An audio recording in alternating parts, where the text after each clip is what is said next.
cuento que vamos a hablar de innovación y tecnología en biocontrol y en bioestimulación. Lo voy a invitar a mi colega Belisario Sarabia Olmos, que es periodista agropecuario, tiene más de 20 años de trayectoria, es editor del Tribuno Campo, es salteño, conduce Claves de Campo en Radio Salta y es director de Agronoa, que ha sabido conectar el trabajo del campo con la agenda pública nacional de la Argentina, con una visión desde el norte del país, destacándose por su compromiso con una comunicación clara, profesional, cercana, de la que todos nosotros vamos a disfrutar ahora. Tuyo, Belisario. Gracias, bienvenido. Carola. Muy buenas tardes. Muchísimas gracias a CASAFE por dar este espacio, sobre todo por poder darle espacio a un medio de comunicación del norte. Venimos a luchar contra la siesta. Y no, un salteño diciendo esto es medio raro, pero bueno, vamos a luchar a brazo partido contra la siesta, la vamos a levantar a la siesta y creo que tengo una herramienta interesante porque el tema que vamos a tocar es un tema que por lo menos a mí me apasiona, ¿no? Cómo se vincula el desarrollo tecnológico, la investigación, el desarrollo, cómo lo llevamos después al lote. O sea, hay ahí como una zona donde medio gris, donde dice, sí, ¿cómo llega este producto al lote? ¿Qué hacemos después con el producto en el lote? Y tengo 4 gladiadores contra la siesta que me van a ayudar, a pesar de que tenemos este tema que es interesante. Adrián Mitidieri es ingeniero agrónomo, es de Agrodesarrollos, va a estar contándonos un poco sobre las claves del desarrollo y la formulación de soluciones de biocontrol. Adrián. Gracias.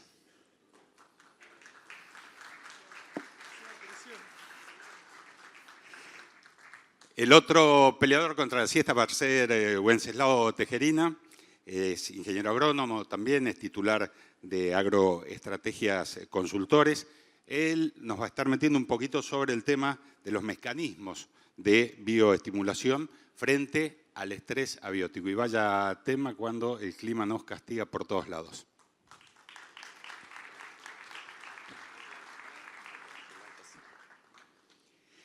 Julio Priotti, nos hemos conocido hace algunos años ahí en Córdoba. Él es de Aceitera General de ESA, maneja los programas de sustentabilidad de la empresa. Son como 40.000 hectáreas que maneja ahí, que lleva adelante los problemas, todos los temas de agricultura regenerativa. Él nos va a decir cómo los biológicos pueden entrar al campo, si Dios quiere. Y por último, del mundo de los fierros, de la maquinaria agrícola, Eduardo Améndola. Él es especialista de producto de Pla by John Deere. Hace años, 3 décadas casi, que está metido entre las multinacionales, fundamentalmente de la maquinaria agrícola. Y bueno, nos va a dar la visión, la óptica de también cómo va a interactuar los fierros con los los bioproductos. Adelante.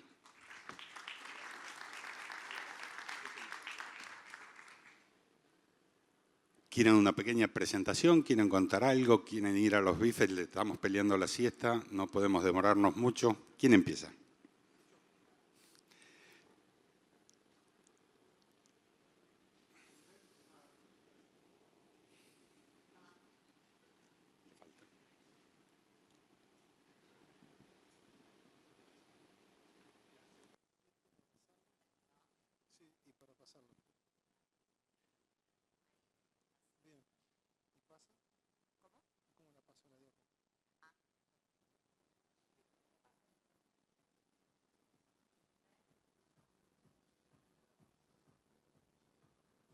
Bueno, mientras tanto... Hola, ¿se escucha? ¿Se escucha? ¿Y para pasar la diapo? Dale. Bueno, buenas tardes. Muchas gracias, CASAFE, muchas gracias a todos los que hicieron esto por invitarme. Siempre es un orgullo participar de estos eventos y que me traigan básicamente a decir de lo que uno trabaja. Es lindo, es una caricia al alma. Espero que sirva, espero que les parezca bien. Y nada, porque si no tardo mucho y siempre me retan. Paso las diapos. Bien. ¿Este es puntero? Sí. Bien. Lo dejo acá. Bueno, bien. A la mañana dijeron un montón de cosas que cubren muchas de las cosas que yo quería decir. Las voy a pasar bien rápido, pero siempre uso dos diapos para, y rápido les voy a decir, dos diapos para entender en dónde estamos. Hay, por todas estas razones, una menor cantidad de activos disponibles, y va a haber menos, y también quizá en algún momento se sigan sacando productos viejos del mercado por distintas razones, como toxicidad. Entonces, cada día va a ser más difícil tener un activo nuevo sintético, cada día va a ser más difícil que cubra todo lo que cubría el viejo. Y si le hago, yo tengo mis años, pero si le hago una memoria del paratión, cómo fue la evolución de los insecticidas o cómo fue la evolución de los fungicidas, siempre fuimos perdiendo, no sé si eficacia, bomba, pero fuimos perdiendo bomba por ganar menor toxicología, menor impacto ambiental, menor efecto contra enemigos naturales, menor efecto contra polinizadores. Y esa carrera sigue y eso nos hace tener cada vez menos activos, ¿no? Entonces, sumado a los incrementos de resistencia, que si bien somos un país, entre Brasil y Argentina hay de promedio de temperatura 10 grados menos promedio anual. O sea, ¿por qué no tenemos tanto nematodo en el suelo? Tenemos mucha menos temperatura que el promedio de Brasil. Lo que no quiere decir que no haya regiones en Argentina donde la problemática esté, o asociado con texturas. Hablo de soja y maíz, ¿no? Porque en tomate, en esos cultivos hay demasiada. Las resistencias están, por más que se usen mucho menos agroquímicos, hay resistencia a manchas, hay activos resistentes a mancha. No sé si resistente, pero sí hay un cambio de susceptibilidad, por lo cual andan un poco peor.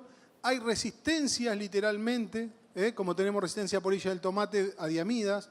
Hay cambios de susceptibilidad muy grandes en Spodoptera a algunos insecticidas. Por suerte tenemos los traits que todavía funcionan.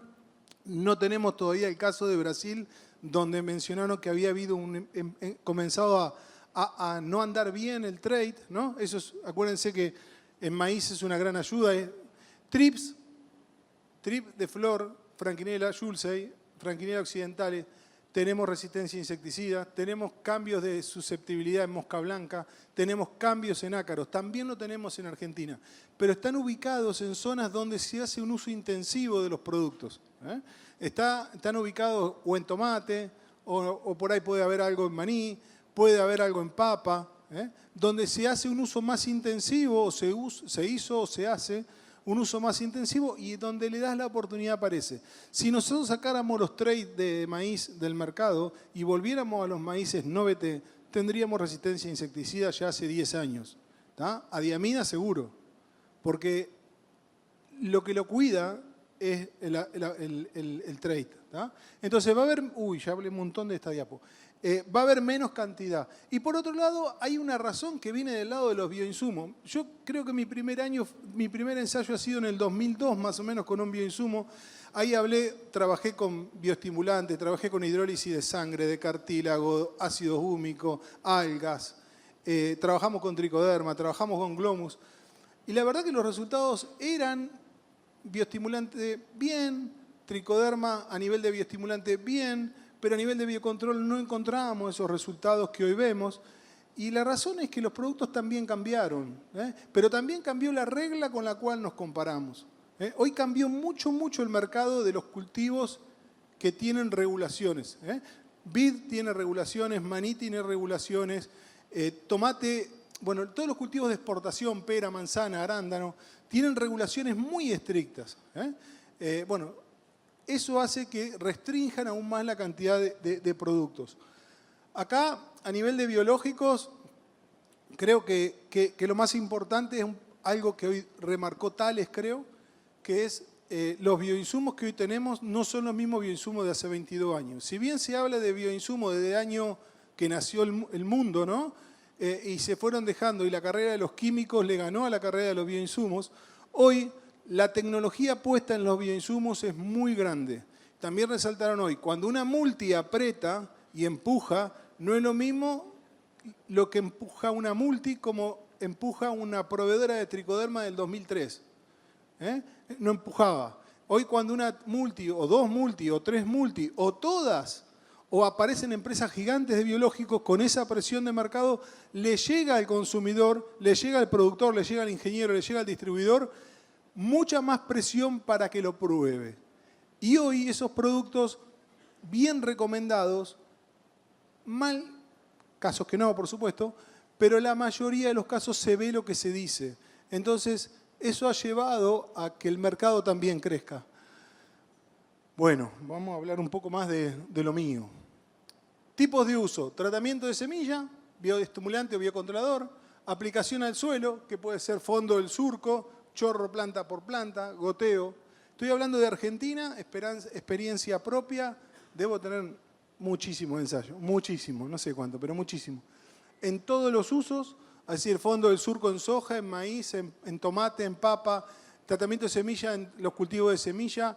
Bueno, estos son todos usos que están en el mercado. La aplicación foliar vegetativa, reproductiva, en pre-cosecha, en vid, en pre-cosecha en cítrico, en pre-cosecha en frutilla, en post-cosecha en la planta de empaque, que ahí todavía estoy con algunas deudas, pero ahí hay otro gran uso, de mojar la fruta o sumergirla en un producto tratado con un biológico. Y las mezclas. Las mezclas con un agroquímico o las mezclas con un bioinsumo. Bueno, soja, resultado, traje pero para mostrar y para poder hablar. Soja, trigo y cebada.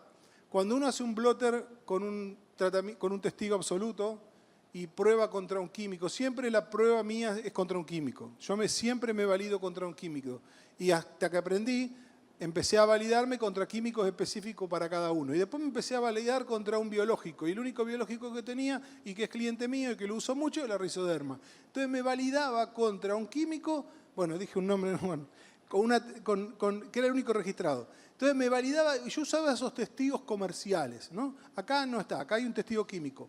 Ahí fíjense, las T son tricodermas, las B son bacillus y las T más B son consorcios. Es muy raro que el control no sea bueno. Es muy raro. Ahora hay que ver la semilla. Una semilla tratada con un químico queda como está. Una semilla tratada con un biológico, van a ver el crecimiento del biológico. Entonces, en la formulación, como le dijo Tales, en donde hemos aprendido mucho, ya no solamente viene el bichito, vienen los metabolitos del bichito. Y el metabolito del bichito es parecido a un químico, entre comillas. Entonces, hace una acción más violenta hasta que el microorganismo empieza a crecer y empieza a hacer todo lo demás que hace. Pero tiene que crecer. Entonces ustedes van a ver la semilla con la tricoderma. O van a ver la semilla con el bacillus. ¿Ah? Pero los controles son excelentes. Cuando uno trata una semilla, pero ya siembra en el suelo, los resultados son iguales. Son iguales. Ahora, entonces, ¿por qué no usan los biológicos? Bueno, esa es una pregunta importante. Yo creo que porque estamos arrancando, ¿no? Estamos en estos 2 o 3 años que estamos arrancando. Pero son muy pocos los casos donde uno trata una semilla y un biológico no alcanza a un químico. Es más, son mucho más los casos donde un biológico supera en rendimiento a un químico, porque la realidad es que la problemática de enfermedad en tratamiento de semilla de soja o trigo no es tan alta. Y cuando se identifican esas semillas con problemas de patógenos, ya se trabaja distinto. O se trabaja con un consorcio probado que se puede hacer en un laboratorio. Mirá, necesito que me la cure, pero curala con este biológico. Haceme PG curado, pero no curado con un químico, curado con un biológico. O bien mezclar directamente el químico, y ahí aparece. Hay nichos donde nosotros erramos, por ejemplo, todavía no le encontré la vuelta a la macrofomina en poroto cuando pega mucho, pero porque el triángulo está desarmado. Hoy habló Fernando y habló también la persona anterior, que me olvidé el nombre, de que el sistema tiene que estar equilibrado. Nosotros desequilibramos el sistema. Nosotros sembramos variedades susceptibles en lotes con problemas de macrofomina. Al año siguiente tuvimos problemas y volvemos a sembrar lo mismo porque hay que hacer eso. Entonces, nosotros, está bien, hay que hacerle una decisión agronómica, una decisión comercial, pero sabemos que estamos forzando al sistema. ¿Tá? Bueno, un tomate es lo mismo. Entonces, ¿qué se hace en esas recomendaciones? Usar en mezcla. Bueno, voy a pasar. Fíjense, acá presionamos más el sistema. Tengo solamente 2 fotos porque Malvina, bueno, un tema mío, pero fíjense, el 16 es el testigo absoluto y el que está al lado a la izquierda es el testigo inoculado, ¿no? El 15. Entonces, esta es la presión de la enfermedad. Y lo demás es un químico y un biológico, y no hay diferencias. Con una semilla inoculada, con una semilla inoculada artificialmente, forzando el sistema, algo que normalmente no es común. ¿Tá? Y para hacerlo, lo voy a hacer más rápido, pero allá también lo tienen, no logramos casos donde el biológico no alcance al químico, pero los hay, los hay. Pero es fácil segmentarlos. Hacemos un PG de semilla, podemos hacer patología de semillas si dudamos, y si dudas incluso podés hacer un PG curado. Y ya está. Ahora, si la enfermedad está en el suelo, si el año pasado tuviste problemas, si sembrás una variedad susceptible, si volvés a sembrar temprano en Entre Ríos con frío y tuviste problemas de pitium, bueno, en ese caso la recomendación es mezclarlo con un químico. Y ahí va metalaxil generalmente. ¿Tá? Lo mezclás con metalaxil o fluidioxinil, es lo mismo. Hay compatibilidad, la tienen que pedir, se las tienen que hacer las empresas, pero hay compatibilidad en general y solucionaste el problema. ¿Tá? Y yo lo que recomiendo es seguir intentando con el biológico, seguir tratando de meterlo en el sistema. Bueno, esto lo dije, quiero resaltar lo de abajo, que me lo dejé como ayuda. Estamos muy bien en tratamiento de semilla, creo que es el sitio donde más se ha avanzado en Argentina, creo que los resultados son muy buenos. Creo que agronómicamente al técnico le sube la vara porque te permite incorporar un PG, te permite incorporar una patología, te incorpora la posibilidad de hacer un PG curado. O sea, hay muchas herramientas para decidir hacerlo. ¿Tá? Y también hay muchas herramientas para, con todo eso hablado, poder intervenir con un metalaxil. O con otro, ¿no? Pero hablo de metalaxil porque es con el que más yo intervengo, ¿no? Y resolver sus debilidades, que son el 2% de los casos, no son más que eso. ¿Tá? Bueno, otros usos. Uso al suelo. Lo traigo. Trabajo mucho en tomate, trabajo mucho en papa. ¿Qué es el uso al suelo? Chorro planta por planta, abrimos el surco de la siembra, tiramos el producto, o tiramos la semilla o el propágulo y tiramos el producto chorreado, 30, 40, 20 litros por hectárea. No es una técnica que en Argentina en cultivos extensivos se haya difundido, se intentó con unos inoculantes hace un tiempo, no se logra instalar, se está instalando de a poquito, bueno, se instaló en tomate, se instaló en papa y se está instalando en otros cultivos. Es una técnica para meter muchos bioinsumos porque la semilla carga lo que puede, no puede cargar más de lo que carga, ¿tá? Bueno, en tomate se usa chorro planta por planta. En pimiento, berenjena, melón, un chorro de 30, 40 centímetros cúbicos por planta. Es algo común, es algo tremendamente eficaz, que lo copiamos de los químicos. Los químicos hacen eso. No es que el biológico necesita esto. Los químicos lo necesitaban y lo biológico lo copiamos, porque es una técnica de meter directamente al pan de tierra esto. ¿Tá? ¿Qué tenemos? ¿Qué resultados tenemos? En estos cultivos lo que hemos visto es, por ejemplo, control de nematodes.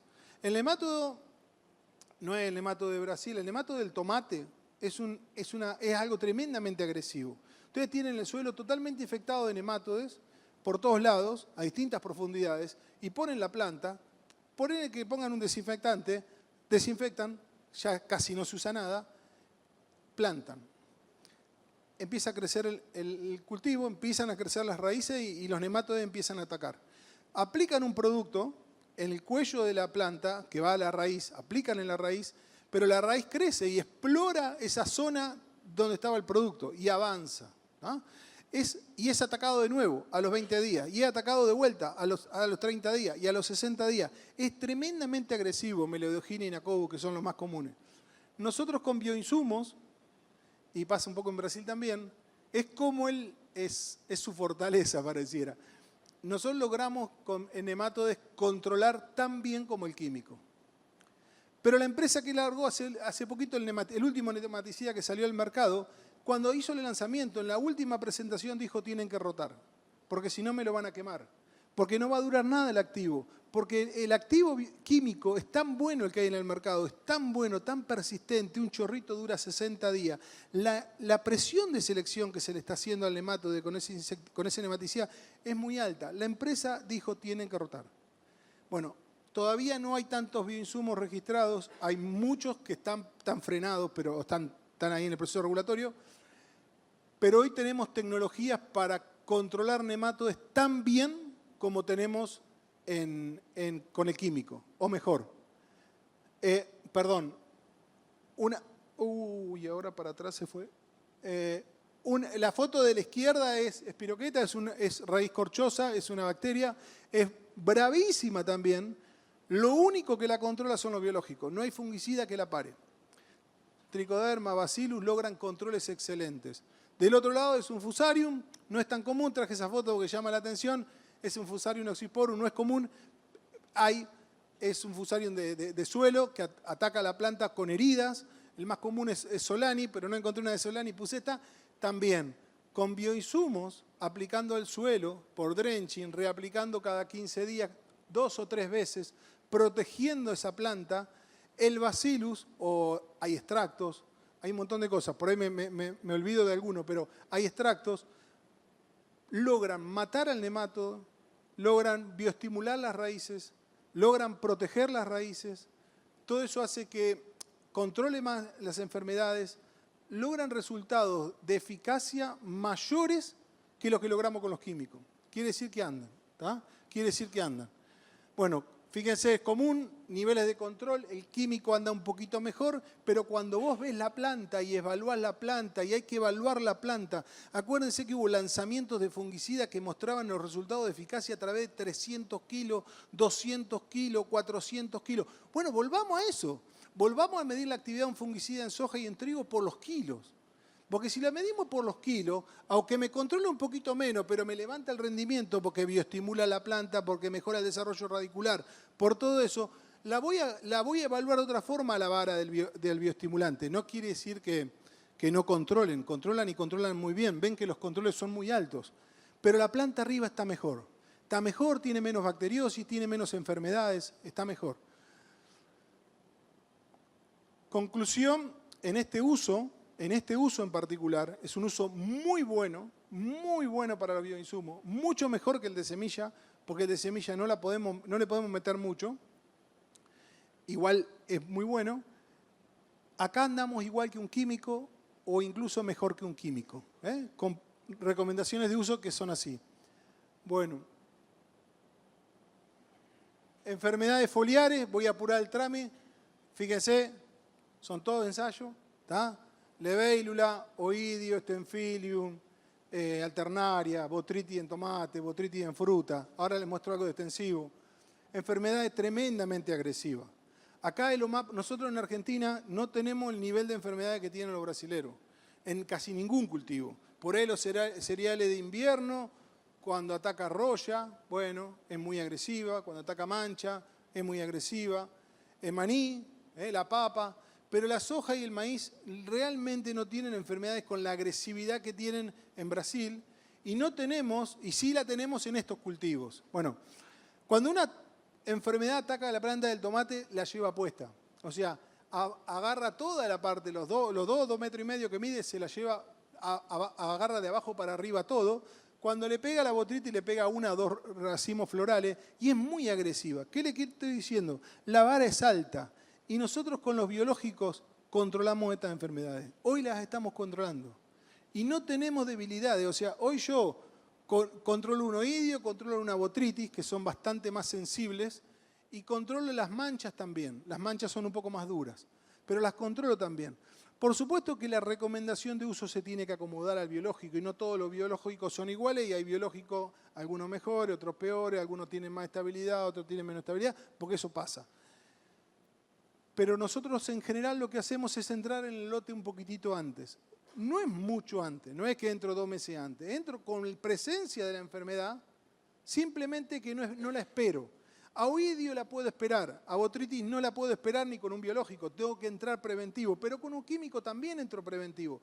Pero cuando yo me comparo con con un McLaren manejado por Verstappen, y me estoy comparando contra un McLaren manejado por Verstappen, entonces yo con un biológico tengo que quizá ir reaplicar. Entonces aplico y reaplico y soluciono el problema de la no persistencia para el control de botrytis. Pero logramos recomendación de uso que tienen una eficacia tan buena como el McLaren manejado con Verstappen. ¿Tá? ¿Se entiende? Logramos eso en Argentina y andan muy bien. Andan muy bien. Cuando pasa, bueno, bacteriosis. Hay cultivos que tienen problemas de bacteriosis, las bacteriosis son muy complicadas, y lo único que anda, el cobre, que anda mal, los antibióticos que hay, que son difíciles, usar un antibiótico en una planta es complicadísimo, pero que andan con muchas reaplicaciones, pero la legislación no permite eso, entonces uno va mal, uy, qué poco tiempo, pero nosotros con los biológicos controlamos bacteriosis.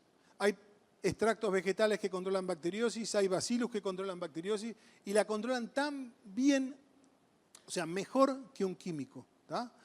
Pero es manejo, no es que salgo con la bomba del biológico y ya está. Si el productor no maneja bien la planta, si no cuida las heridas, si no evita la propagación, esto es parecido, bueno, no es como el dálvulo, pero necesita mucho del manejo para que todo funcione. Si no, no funciona tampoco, ¿no? Bueno, voy a pasar muy rápido. ¿A dónde estamos? Bueno, enfermedades en extensivos. Acá también los controles son buenos. Los controles son buenos. En extensivos estamos ahí un poquitito por debajo que los químicos en el control, siempre que nos comparemos contra un fungicida que no tenga pérdida de eficacia por resistencia, ¿no? Si tiene pérdida de eficacia, por ahí estamos mejor. Pero viéndonos, comparándonos contra una buena fungicida, en general estamos un poquito más abajo. Ahora, cuando nos comparamos en una doble aplicación, ¿no? Una en Z32, 33 y otra en Z39, ya ahí la cosa cambia. Ya ahí no estamos tan mal. Estamos un poquito mal, pero no tan mal. O sea, si el químico necesita una doble aplicación, parte de lo que me puede dar la persistencia de un químico, yo ya la gano con la doble aplicación. Entonces, en esas condiciones nosotros ya vemos que con los biológicos andamos bien. Y cuando vemos la planta, cuando medimos la altura, el estado, el índice verde o lo volamos con el dron, la verdad que la planta la ves bien. Y cuando ves los kilos, a veces te lleva la sorpresa que rinde más el biológico, aún teniendo un poquitito menos de control. Manchas. Roya todavía la debo. Roya me está costando. Roya recién este año, vamos a ver si anda algo bien, pero la realidad es que nos está costando mucho controlar roya. Logramos supresiones, logramos reducciones de control, pero no logramos eficacias grandes. Bueno. Bichos. Tenemos experiencia en todo. Dálvulus, chinche, mosca, trips, tetranichus, los picudos, las orugas. Bueno, la realidad, voy a pasar esta foto. Cuando desarrollamos los biológicos tenemos plagas, las plagas son todas diferentes. Hay plagas, como marca acá a la izquierda arriba, que son plagas ordenadas. Yo encuentro el nicho de acción. Un lepidóptero es una plaga ordenada. Hace el pico de adulto, empiezan las larvitas chiquitas, después viene el otro pico de adulto. Trips es una plaga desordenada. ¿Por qué? Porque el estadio adulto vive mucho más que el estadio juvenil. Entonces, los padres empiezan a poner huevo y los hijos empiezan a poner huevo y los abuelos están poniendo huevo y en un momento tenemos adulto, ninfa, huevo, todo un lío, que es la foto de hacia la derecha. Trips, cariotrips, arañuela, mosca blanca, franquilera occidental, son plagas desordenadas, les llamo yo. Son difíciles de controlar. No va un volteador, ahí tiene que ser un persistente. Entonces la estrategia del manejo es diferente. Es diferente para los químicos, también es para los biológicos. Y después acá abajo, es una curva muy vieja de cuando trabajé en un desarrollo de un producto, pero también con los bioinsumos estamos tratando de mejorar la eficacia a través de la mezcla. Si yo tengo un producto X, que es un metabolito, que tiene una gran acción de contacto, pero que se degrada rápidamente con el ambiente, y por otro lado tengo una Bauberia, una Isaria, o no sé, un Metarrhizum, lo que sea, que no tiene ese volteo, porque es un poquitito más lento, si yo los mezclo, es probable, o le incremento la cantidad de metabolitos, lo que dijo Tales, los fermentos distintos, lo que voy a lograr un efecto mejorador, ¿no? A veces sí, a veces no pasa. Efecto mejorador. También eso puede servir para adaptarse al ambiente. No es lo mismo una tricoderma sembrada en Chivilcoy este año, ahora, que una tricoderma sembrada a fines de enero en Orán, en Tartagal para Poroto. Las temperaturas son totalmente distintas. Si la formulación no tiene todo el paquete, si la tricoderma no se adapta, va a responder a un consorcio. Y quizá un consorcio de Bacillus ahí le ayude. ¿Por qué? Porque va a equilibrar en esas condiciones que mejore la eficacia. Por ahí cuando lo tienen en el laboratorio no es necesario. Bueno, acá trabajamos en eso. Hemos logrado excelentes controles de polilla del tomate, con muchos productos, con manejo, o sea, en general achicando, aplicando cuando la larva es chiquitita. Para los viejos es aplicar cuando estaba en condición de IGR, ¿no? Cuando larva L1, L2 hay que estar muy atento. Y en los cultivos intensivos, cuando pasa eso, quizá tengamos que aplicar temprano y reaplicar después si la presión es muy grande. Si no, con una aplicación alcanza. Hemos controlado trips y mosca blanca, con eficacias muy buenas, pero ahí tenemos la vara baja. ¿Por qué? Porque los químicos tienen todos resistencia. Entonces no tengo más el químico del 90% de control durante 2 meses. Tengo un químico que ya no me anda bien. Entonces la vara es muy alta. Y lo que estamos viendo con muchos de los biológicos que usamos es que no impactan el enemigo natural. O sea, sigue habiendo encarsia, sigue habiendo crisopa, sigue habiendo la moscatigre, sigue habiendo enemigos naturales que nosotros aprendimos que tenemos que cuidar. Esa es una historia, no tengo tiempo, una historia larga, pero el tomate vivió esa historia. Y pasó de aplicar 50 usos de activo por ciclo de tomate a pasar a aplicar 3. Hoy con el quiebre de resistencia de algunas moléculas que perdimos, que eran buenas para los enemigos naturales, volvimos a 10 o 12. Pero sabemos que los enemigos naturales son la única herramienta noble que hay que cuidar, porque es lo único que balancea el sistema. Bueno, voy a pasar... perdón, les quiero mostrar algo. Bueno, me están por echar. Fíjense la presión, estamos hablando de mucha presión. Cochinilla en cítrico, polilla en tomate, ácaros. Si lo mismo podría ser defoliadora en soja o defoliadora en maíz. El cuadro de defoliadoras. A los biológicos también le pasa lo mismo que a los químicos. Anticarcia sensible, Spodoptera es muy dura. O sea, yo la mato con un gramo mato anticarcia y con 100 gramos mato Spodoptera. Le pasa también a los biológicos. Todos los biológicos con origen BT tienen una curva y hay biológicos que no tienen origen BT que tienen otra curva. Entonces por ahí son mejores para Spodoptera de lo que se esperaba y son por ahí no tan buenos para anticarcia como uno esperaba, pero funcionan. Todos tienen que tener mucha recomendación de uso. Tenemos buenos productos para anticarcia, tenemos buenos productos para rachiplusia. Spodoptera nos está costando mucho. Si no es con mezcla, no resolvemos los problemas. De los lepidópteros. Tuta sí, tenemos muy buenos ejemplos. Criso tenemos poco ensayo. Cosmioides se controla bien. Es un lepidóptero bastante sensible. Bueno, eso. Después, me queda un minuto. Voy a pasar...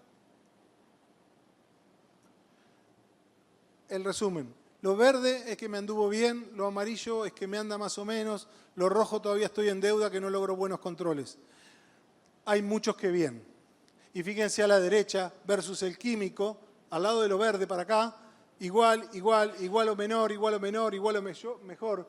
O estoy comparándome contra lo mejor y logro estar igual que el mejor químico. Hoy cuando hablaban si esto viene a reemplazar o a complementar, yo creo que el biológico viene a solucionar el problema que haya. Si el problema es bioestimular una semilla o biocontrolar una semilla, viene ahí. Si yo soy tan bueno como el químico, no tiene necesidad que se use el químico. No es totalmente un complemento, porque si yo logro con un biocontrolador que ande tremendamente bien como un químico y es más barato y la huella de carbono, todo lo que mencionó hoy el último que habló, que no me acuerdo el nombre, no se van a complementar. ¿Tá? Ahora, en lugares como que hay muchas aplicaciones, como Dálvulus, no es viable aplicar 8 veces acefato en un maíz. No podemos escuchar eso, no 8 aplicaciones de acefato. A ver, estamos comiendo kilos de acefato, ¿se entienden? Bueno, lo último que quiero mostrar, esto. Los bioinsumos son eficaces, no hay duda de eso. Andan y andan bien. Son seguros en su respuesta, se los aseguro. Aplicándolo como lo dice, son seguros. Podemos tener algunas dudas si una vez, 2 veces, pero son seguros. Lo que hay que trabajar es lo que dice abajo. Se debe hacer una recomendación de uso concreta con alto número de casos positivos y siendo claro cuándo no usarlo. No podemos usarlo cuando no conviene usarlo, porque hay casos donde no. Bueno, nada, eso. Me pasé. Eso es Nada, 48 segundos. Gracias, Adrián. Puedo decir con satisfacción que gracias a Adrián, hasta el momento el resultado parcial es panel 1, siesta 0, por lo menos lo que veo. Así que vamos, Wenceslao, por la segunda conversión. Wenceslao nos va a estar hablando un poco sobre el tema de bioestimulación frente a los estreses abióticos. Todo tuyo. Bueno, buenas tardes. Muchas gracias a CASAFE por la invitación. Estoy muy contento. Gracias, Fede. La semana pasada me encontré con un amigo que me dice: ¿qué haces, Gwen? ¿Cómo andás? Y después de la típica, che, qué pelado que estás, qué gordo, que entre los hombres eso nos da como confianza, contrariamente a lo que pasa en las mujeres, que es ofensivo, me dice: che, ¿vos seguís trabajando con esas huevadas que trabajás? Sí, digo, la verdad que sí. Me miró como diciendo: bueno, ya te va a salir algo mejor. Me alegro que a todos ustedes les interesa la misma huevada que a mí me interesan y hay un montón de gente interesada en esto. Les cuento un poquito a qué me dedico porque me parece que viene al caso. Nosotros en Agroestrategias, que es la consultora en la que estoy, en la que soy titular, hacemos muchas cosas, pero la que quiero recalcar en este caso es: estamos de dos lados del mostrador. Asesoramos productores y hacemos mucho ensayo para compañías. Entonces, tenemos 2 clientes, productores y empresas. Y un poco con insumos, con bioinsumos, la charla que se dio hoy de por qué no se adopta y demás, les voy a contar lo que yo desde mi humilde lugar veo, y es que hay muchísimas empresas queriendo vender bioinsumos que no saben muy bien qué están vendiendo. Hay muchos clientes míos acá, pero que no se me ofendan. Estoy generalizando, así que ninguno se sienta tocado. Pero cuando empezamos, che, no, Wenceslao, te quiero comentar, tengo un bioestimulante, que es un poco el tema que me toca, muy bueno, lo estamos aplicando en R1, la verdad que logramos resultados del 7, del 8%, muy consistentes, da buenísimo, qué bueno. ¿Y en qué cultivo? Y en soja. Bárbaro. Che, ¿y qué hace el bioestimulante? Y ahí me miran como diciendo, bueno, bioestimula. Ok. Pero ¿cómo bioestimula? ¿O qué función es la que cumple? Y ahí pasamos de un pavimento donde íbamos muy bien con el auto a un camino de tierra embarrado donde me trata de empezar a explicar qué hace su producto, ¿sí? Qué metabolito tiene, de dónde viene, qué origen y bueno. Y la verdad que ahí patinamos un montón. Y le digo, es un poco por el lado del vendedor. Y por el otro lado, productores, y un poco la charla va en ese sentido, que no saben que tiene la problemática que ese producto soluciona. Y así yo creo que es muy difícil vender muchísimas cosas. Ninguna, digamos, es posible vender así.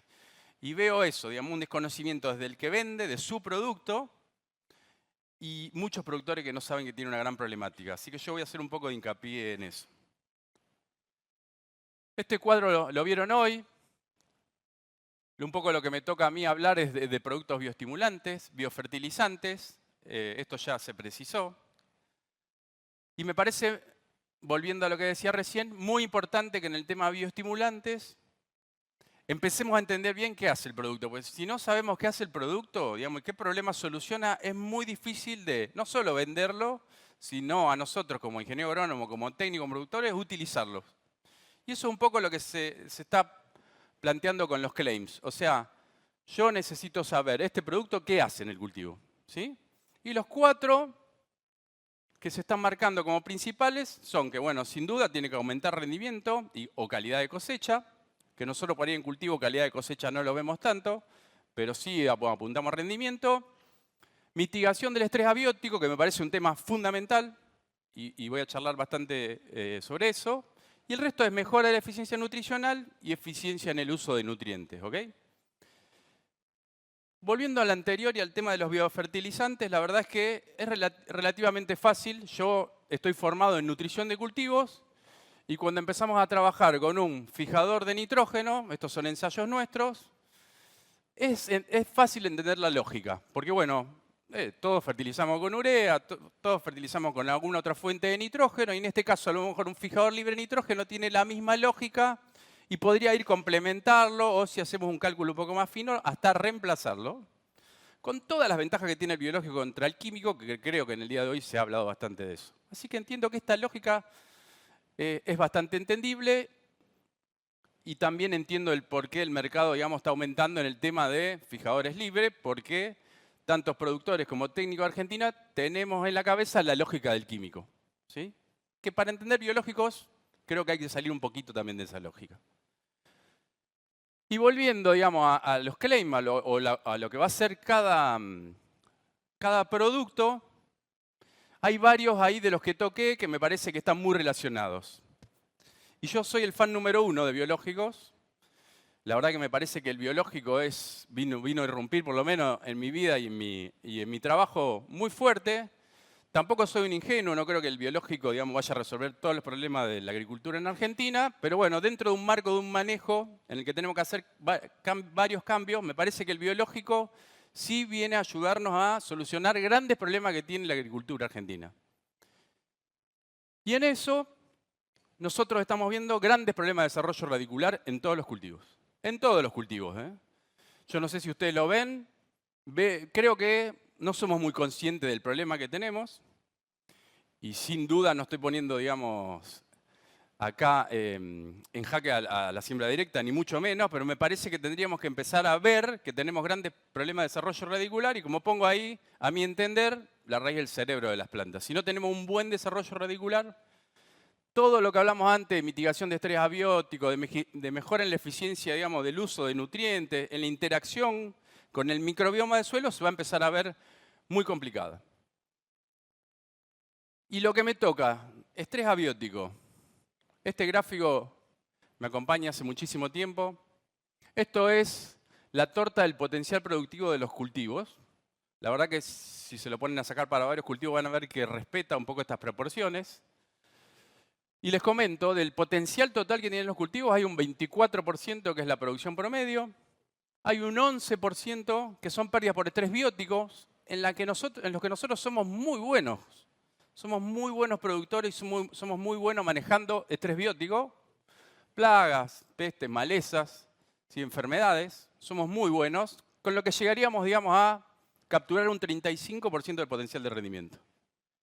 Yo cuando vi este gráfico lo que me impresionó es que hay un 65% del potencial de rinde, 65%, que se va en manos del estrés abiótico.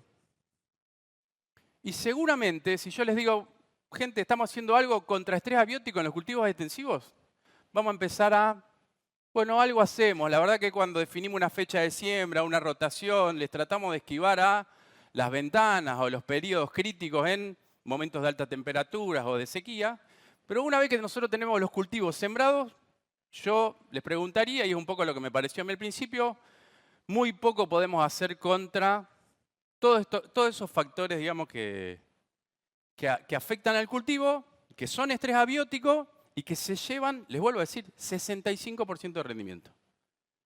¿Qué me impresiona de acá? Bueno, primero que es un número gigante.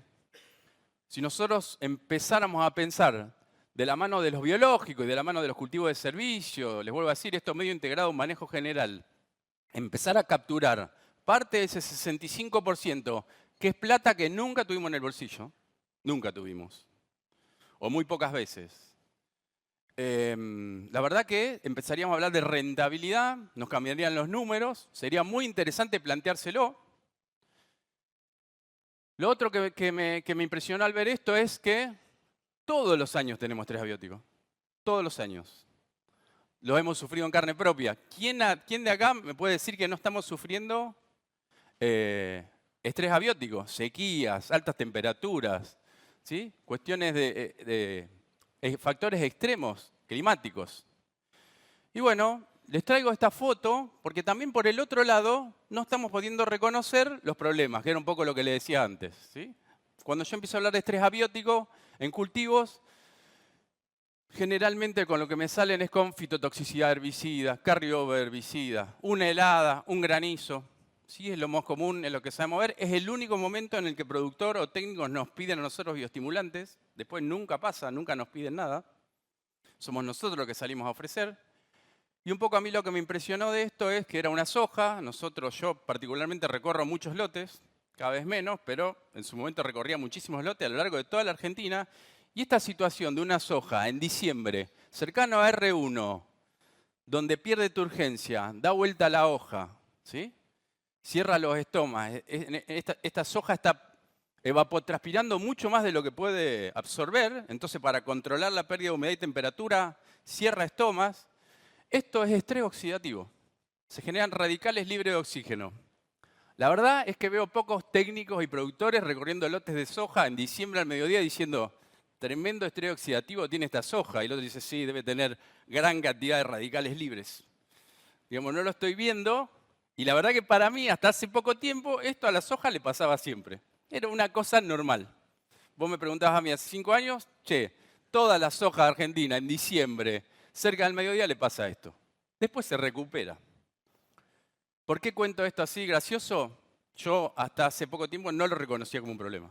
No creía que este proceso está generando radicales libres que son tóxicos para la planta, ¿sí? Y es estrés abiótico puro, se llevaba gran cantidad del potencial de rendimiento de los cultivos. Bueno, me parece que son pasos que tenemos que empezar a ver para reconocer a nuestro enemigo y hay muchísimos productos en el mercado que lo solucionan o que nos ayudan a mitigar ese tipo de estrés, ¿ok? Me parece que ahí las compañías, ensayistas, los que hacen desarrollo, ahí me salió, tienen una gran tarea para empezar a mostrarnos a técnicos y productores, bueno, cuáles son las problemáticas, cómo las podemos medir, cada cuánto tiempo, digamos, identificamos un estrés abiótico para aplicar un producto. Me parece que todavía eso estamos un poco en deuda. Pero un poco lo que vengo a proponer acá es que empecemos a identificar esa situación. ¿Y cómo no vamos a tener estrés abiótico? ¿Hay alguien acá, digamos, que no haya sufrido las secas que sufrimos? No solamente está ocurriendo en el mundo, no solamente en Argentina. ¿Ustedes consideran que podemos seguir haciendo los mismos manejos de los cultivos? Yo vivo acá justamente en Rosario y la verdad que hasta hace poco tiempo me jactaba de que teníamos 1200 milímetros perfectamente distribuidos en uno de los mejores suelos del mundo. Bueno, ya hace 6 o 7 años que no lo vengo diciendo, porque los 1200 milímetros perfectamente distribuidos no están más. ¿Ok? O tremendas variaciones. Hace 2 o 3 campañas fuimos el punto más cálido de Latinoamérica y en febrero, creo que era un 18 de febrero, nos cayó una helada que nos hizo bolsa todas las hojas. ¿Okay? Pasamos así, de altísimas temperaturas heladas. Empezamos a tener problemas de altas temperaturas en trigo. Tuvimos el invierno pasado, el invierno más frío del que la Argentina tenga registro, y el invierno anterior fue el más cálido. ¿Ok? Tremendos problemas estamos teniendo de estrés abiótico. ¿Cómo no empezar a echar mano a herramientas que nos ayuden a ganar parte de ese potencial de rendimiento que mencionaba antes? Y como les decía, me parece que todo este tipo de productos nos solucionan grandes problemas que tenemos nosotros en Argentina. Física del suelo, nosotros lo estamos midiendo. Hace poco fue el Congreso de Fertilizar. Muchísima gente planteó, digamos, que estamos viendo esto. Densificaciones, compactaciones, pérdidas, digamos, de porosidad. ¿Qué raíz puede desarrollarse, digamos, en un ambiente como esto? Bueno, eso. En realidad esto es un productor de Peguajó, ahí está, diciembre de 2022, esto no es sequía, nada. Me empieza a decir Wenceslao, Vení a ver porque esta soja no termina de arrancar, no vemos que avance. Bueno, trajimos una pala, hicimos un pozo y sacamos esa raíz. Miren lo que es esa raíz de soja. ¿Ustedes se acuerdan cómo tiene que ser la raíz de soja? Es una raíz pivotante principal profunda. Bueno, muy pocas veces la estamos encontrando. Me gustaría que ustedes empiecen a ver esto. Y sin duda, si yo tengo un bioestimulante que promueve el desarrollo radicular, me va a ayudar a esta problemática. Va a explorar más suelo, va a mejorar la eficiencia en el uso de agua y de nutrientes y va a trabajar mejor contra los estrés abióticos que estamos sufriendo. Me parece que no es tecnología de la NASA, sentido común, ¿sí? Pero, insisto, tenemos que empezar a identificar el problema. O estamos viendo esto en soja. Esto es un... Hicimos toda una búsqueda en varios lotes, ¿sí? Para ver si esto se repetía, una cuestión medio cualitativa, y bueno, empezamos a ver esto. Entiendo yo que cuando esto lo menciono, mucha gente lo ve, ¿sí? Bueno, esto trae aparejado tremendos problemas, les vuelvo a decir, en lo que entiendo yo que la raíz es el cerebro de la planta y del cultivo. Y bueno, un poco para mostrar resultados, ¿qué empezamos a hacer? Y empezamos a trabajar con productos bioestimulantes y biológicos para tratar de mitigar ese efecto. Sin duda nunca lo vamos a poder contrarrestar, nunca vamos a poder sacar a campo ese 100% de potencial de rendimiento, pero sí empezar a comer ese gráfico que yo les digo y empezar a ganar rinde ahí. Y empiezan a ver que acá probamos con, bueno, tenemos un testigo, fertilización con fósforo, empezamos a trabajar con fitohormonas, sustancias húmicas y microorganismos. Y la verdad que las mejoras son extraordinarias. Extraordinarias. ¿Sí? Ahora, tengo que hacer un diagnóstico, vuelvo a lo mismo, insisto con esto. Tengo que hacer un diagnóstico, tengo que saber cuál es mi problemática o cuál va a ser en función de un pronóstico que tenga o del manejo que yo estoy haciendo y tengo que echar mano del producto que solucione ese problema. Cuando yo hago esto, los resultados son excepcionales. Yo lo que veo es que hay una confusión acá de bioestimulante y biológico, no sabemos muy bien para qué sirven y hay muchos problemas, insisto con eso, que no estamos pudiéndolo ver a campo claramente. Lo mismo, miren, empezamos a probar microorganismos para el desarrollo radicular. Le digo, esos son todos ensayos nuestros. Ahí empezamos a ver, en esta misma lógica, identificamos el problema, buscamos un producto que en parte lo solucione, que es el claim, o sea, es lo que hace. Y la verdad que empezamos a obtener mayores rentabilidades, aumentan los rendimientos. Miren este ensayo. Este ensayo es un testigo contra un producto que tenía 3 bacillus que mejora el mecanismo de la planta para resistir a estrés hídrico. Bueno, llegamos a aumentar los rindes en un 15%. Es una barbaridad para un biológico, ¿eh? Fíjense que hay toda una gama ahí, ¿no? Pero bueno, la verdad es que lo que empezamos a ver es que cuando tenemos un pronóstico como hemos tenido de años niña, con grandes problemas o con periodos de estrés, les vuelvo a decir, en esos suelos compactados que tenemos empezamos a ver cada vez que es más común y más frecuente periodos de estrés hídrico en los cultivos. Bueno, la verdad es que empezamos a ver grandes diferencias en rendimiento. Retornos a la inversión del uso de productos gigantes, ¿sí? Y otra cosa que me interesa decirles es, ¿por qué esto que cuento del estrés abiótico? Bueno, empezamos a hacer análisis funcional de microbioma. Esto es una cosa que nosotros tenemos laboratorio, hacíamos el típico análisis químico. Cuando empezamos a ver que había problemas físicos del suelo, empezamos a hacer análisis físico del suelo, lo que les conté de densidad, ¿sí? Penetrometrías y demás. Y nos faltaba la tercera pata, que era microbiología del suelo. La verdad que no sabemos muy bien si es la herramienta adecuada o no, estamos estudiándolo, llevamos 150, 170 análisis de estos análisis funcionales de microbioma hechos en ensayos nuestros. Y sin entrar, digamos, mucho en esto, van a ver que los colores, estos son distintos, bueno, no es fácil puntero. Estos son distintos tratamientos de nuestros ensayos. Y cuando tengan colores más oscuros es que tiene más actividad. Nosotros lo que empezamos a notar, digamos, más claramente es que empiezan a tener mayor actividad aquellos microorganismos del suelo que ayudan a la planta a zafar de los estrés. Y entonces, y nos pasa permanentemente esto. Más allá de cada uno de esos puntos de si promueve la generación de hormonas, que son los 3 primeros, o genera más actividad de microorganismos que promueven la ACC de aminasa, o la resistencia a la salinidad. Todos aquellos ensayos que a nosotros nos rinden más es porque tienen más actividad en esto que es mitigación de estrés abiótico. Entonces un poco refuerzan la hipótesis que veníamos diciendo, en donde nos lleva el estrés abiótico 65% de rendimiento, ¿sí? Vemos que ese problema vino para quedarse, que cada vez es más importante, y empezamos a ver que toda la funcionalidad del microbioma que ayuda a la planta a zafar de ese estrés aumenta en esas situaciones. Entonces la verdad es que fue una conclusión súper interesante a todos los trabajos que hacemos, porque empezamos a ver que realmente el mismo cultivo, como comentaron antes, una historia muy buena, está reclutando microorganismos que le ayuden a zafar de ese estrés. Y eso la verdad que es una historia fenomenal, ¿no? Más allá de los productos que nosotros podamos agregar. Si nosotros pudiéramos potenciar eso, me parece que sería un logro gigante. Y les vuelvo a decir, yo no sé si esta es la herramienta, estamos analizando varias, pero me parece que tenemos que empezar a tener algún diagnóstico de lo que ocurre, ¿sí?, en el microbioma del suelo y en la actividad que eso tiene en los cultivos. Y por último, me va a sobrar un montón de tiempo, sin entrar en detalle esto habla un poco de agricultura convencional y agricultura sostenible.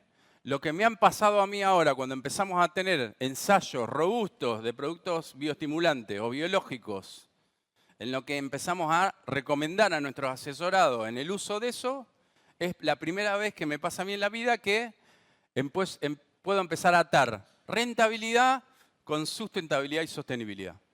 La verdad, le digo que hasta ahora nunca me había pasado. Yo a mis clientes cuando les propongo laburar hasta hace un tiempo en sostenibilidad o sustentabilidad, es que iba a ser más caro. ¿Sí? Cuando yo a un cliente le digo, vamos a trabajar en sustentabilidad, me mira como en cara, como diciendo, me va a salir carísimo esto. Y la verdad que tenía una razón. Hoy, por primera vez, y me pasa más en claro, por ejemplo, con fijadores libres de nitrógeno, en gramíneas o en cualquier cultivo, en las que yo estoy reemplazando urea o fuentes tradicionales, ahí ya estoy sacando un químico del esquema, estoy metiendo un microorganismo que lo fija. El retorno a la inversión de eso es fenomenal, siempre que lo maneje bien, y entonces me permite poner una pata en agricultura sustentable. E insisto con lo mismo, no soy un ingenuo, no creo que el biológico únicamente haga esto. Sin duda, esto está metido en un marco de manejo general que tenemos que empezar a adaptar, y ahí bienvenido sea cultivo de servicio y cobertura, distintas rotaciones, bueno, en fin, digamos, todo un manejo del sistema distinto. Pero les vuelvo a decir, por primera vez yo empiezo a atar en la misma oración, es un ROI positivo, y esto es más sustentable, sostenible, y ahí nos podemos meter en balance de carbono, digamos, muchísimas cuestiones que se hablaron hoy más temprano. ¿Sí? Es la primera vez que me ocurre eso. Entiendo yo que es un camino que tiene múltiples beneficios, ¿no? Porque al productor argentino, en general, quiere rentabilidad. Mucho que me duele y que me cueste es cuando empezamos a hablar del recurso y que pensemos en el suelo y en la salud del suelo. Yo veo que es una cuestión que poco interesa al que realmente produce, ¿no? Y lo digo esto con pesar, porque no tendría que ser así. El 65% lo saben bien ustedes, la agricultura en Argentina se hace en campo alquilado, donde en muchas zonas digamos, rota muy rápido, entonces muchas veces digamos, trabajar en eso es muy difícil también para todos los que estamos involucrados en el manejo. Nos es muy difícil, digamos, eso, trabajar con objetivos a mediano o largo plazo. Y entiendo yo, y les digo por lo menos mi experiencia, que es la primera vez que me pasa que lo empezamos a poder hacer en los trabajos que estamos haciendo. Y una cosa que quiero sumar es que les vuelvo a contar, yo soy de Rosario, tengo 3 hijos. Mi hija más chica vino hace poco y me dijo, papá, me dijeron en el colegio que vos contaminás los alimentos que nosotros comemos. Y le dije, no, para nada. La verdad que después me quedé pensando y el no se transformó en, bueno, un ni. Le traté de explicar un poco más y le dije que iba a tratar de hacer mejor las cosas. Yo creo que nosotros tenemos una deuda, yo me considero así como ingeniero agrónomo, que tenemos una deuda con no los mercados, con la sociedad, yo con mi hija, de empezar a hacer mejor las cosas. Y les vuelvo a decir, no creo que con los biológicos solo lo hagamos, sino que creo que sí es una herramienta más y a mí hoy me alegra poder empezar a contarles esto donde meto rentabilidad, sostenibilidad y le contesto, tengo una respuesta un poco mejor para mi hija Emma. Y así que ahí termino. Wenceslao, muchísimas gracias. Nos acaba de regalar 6 minutos para las preguntas porque tenemos montones, así que gracias porque la vamos a aprovechar al final. Ahora nos vamos directo al campo y nos vamos a la visión desde la producción, ¿no? Porque hemos tenido 2 visiones que lógicamente están metidas en el lote, pero hay que ver a ver qué se piensa desde la producción. Así que Julio, con la visión de AGD. Gracias. Bueno, buenas tardes a todos. La verdad que Wenceslao dio una excelente presentación y me da como el pie para hacer un enlace, una continuación de lo que yo básicamente vengo y estoy preparado o traje la presentación porque cuando hablamos con la gente de la organización, la idea era tratar de bajar a tierra o bajar a campo lo que habitualmente hacemos y lo que estamos haciendo en una empresa que es cordobesa, una empresa que es distante de acá, ya los voy a ubicar geográficamente, y bueno, un poco la idea hacia la organización, lo que yo venía un poco a contarles, cómo nosotros en la práctica usamos diferentes herramientas y por eso un poco lo titulé Implementación de sistemas de producción sostenible. Entonces, la idea para que ustedes tengan qué es lo que yo vengo a contarles y a relatarles es, entre comillas, un camino que hace tiempos empezamos a trabajar, a transcurrir dentro de la empresa, esta empresa que es Aceitera General Dehesa. Y bueno, un poco me presento, yo soy Julio Priotti, soy ingeniero agrónomo, hace 28 años que trabajo en la empresa, entré 10 meses antes de recibirme de ingeniero agrónomo en la Universidad Nacional de Río Cuarto. Y no es que venga a hablar de mí, pero quiero un poco contarles por qué y hago esta pequeña introducción, porque en realidad tengo un sentimiento de pertenencia de la tierra y de los campos, porque siempre me desarrollé la actividad profesional en estos establecimientos y en estos campos. Entonces, ese sentimiento de hacer y de pertenecer a la tierra lo tengo y lo tenemos con todo nuestro equipo de trabajo y bueno, y como consecuencia de eso vengo a relatar estas prácticas de producción sostenible. Estos campos que un poco les quiero contar, los quiero ubicar geográficamente y los quiero ubicar geográficamente para que entiendan de dónde se desarrollan nuestras actividades. En la zona de Villa María, esto es en Hernando, General Fotheringham, es en la zona de Arroyo Cabral, en la zona de Olaeta, esto es cercano a Río Cuarto. Y nombro estos 3 primeros establecimientos, porque estos 3 primeros establecimientos son campos que tienen equipos de riego. ¿Y por qué? Porque después vamos a hablar sobre algo de estos. Los otros campos están en la zona de Santa Eufemia, norte de la Carlota, al sur de la Carlota y en la zona de Canals. Hay otro campo cerca de Huinca-Renancó y bueno, un poco geográficamente los ubico y los traigo a tierra y les cuento que son suelos con clase 3, 4, 5 y muy pocos suelos clases 2, porque estamos en una zona que hay suelos de clase mucho más, con mucho más de índice de productividad y con mucha aptitud. Los nuestros son suelos con un montón de limitaciones desde el punto de vista de suelo, clima, pero como para hacer una pequeña introducción donde desarrollamos este tipo de actividades. Y bueno, como todo un poco yo le quería contar cómo fue un camino o desde cuándo nosotros empezamos este camino de hacer prácticas sostenibles o sustentables. Y como todo camino siempre tiene un inicio y hace unos casi 10 años se produjo un fenómeno que no es, entre comillas, habitual, pero suele ocurrir, y hubo una precipitación muy intensa de 200 milímetros en un fin de semana. En realidad, uno de estos campos, que es un poco el que yo le había hecho el circulito anteriormente, me perdí. Voy para atrás. Ay, Dios, ¿qué hice acá? Voy de vuelta. Se trabó esto. Se trabó. Vamos, perdón, les pido mil disculpas, pero toqué mal. Vamos de vuelta. Ahí está. Perdón. Ahí ubiqué, quería ubicarles el punto de partida. Y bueno, el punto de partida fue... No, pero esto me da... los de abajo... sí, perdón. Ahí vamos. El grande para abajo... El chiquitito para atrás. Muy bien. El grande para... Les pido mil disculpas, ¿no? Bueno, el punto de partida fue esa lluvia que le comentaba, que la verdad es un campo de 8.000 hectáreas. Un campo de 8.000 hectáreas que nos dejó 2.000, 2.500 hectáreas bajo el agua. Esa es la realidad. Pero nosotros somos el final de una cuenca. Somos el final de una cuenca de 28.000 hectáreas y por lo tanto nos tiró un montón de agua dentro de ese establecimiento.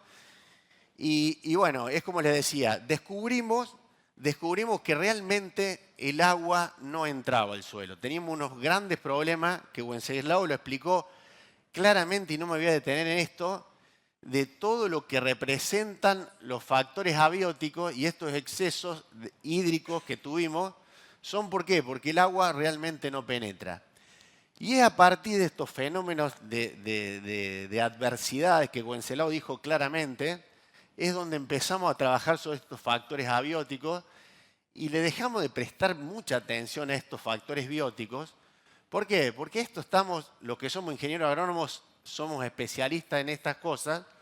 ¿Por qué? Porque de la facultad siempre salimos con un paño para buscar bichos para matar, con un cuadernito para identificar malezas y con un cuadernito para identificar agentes causales de enfermedades. Y salimos con ese chip. Todos, creo que de una u otra forma salimos, y no estoy criticando, sino estoy llamando a que básicamente miremos este tipo de análisis, porque realmente estos son los que Wenceslao dijo claramente, los que nos traen los beneficios y la rentabilidad. Y es así como empezamos, de vuelta me equivoqué, es así como empezamos a trabajar sobre estos temas. ¿Y qué hicimos? Y acá sí me pongo para que me tengan en cuenta, porque basamos 4 pilares en esa reconversión o ese análisis que debíamos hacer. Y empezamos a censar la biodiversidad, el manejo de las malezas, el manejo del agua y el manejo de la nutrición. En esos 4 grandes pilares hicimos este famoso cambio de recorrido en este camino. ¿Y por qué digo esto? Porque solamente este slide lo traigo como muestra de cómo relevamos la biodiversidad en todos estos establecimientos. Y medimos que hay 30 familias botánicas en estos establecimientos y después lo seguimos haciendo con los insectos. Es decir, solamente a colación trajimos y vimos la biodiversidad que teníamos. Pero entonces nosotros sabíamos que en estos campos solamente hacíamos trigo, soja y maní.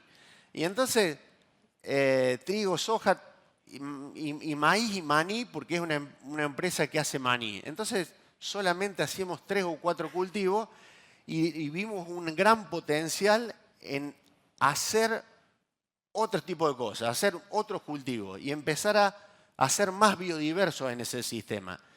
Y ahí un poco esta fórmula la traigo para refrescar y reforzar lo que decía Wenceslao antes. Fíjense que el fenotipo o el rinde es la expresión de la genética y la interacción en el ambiente.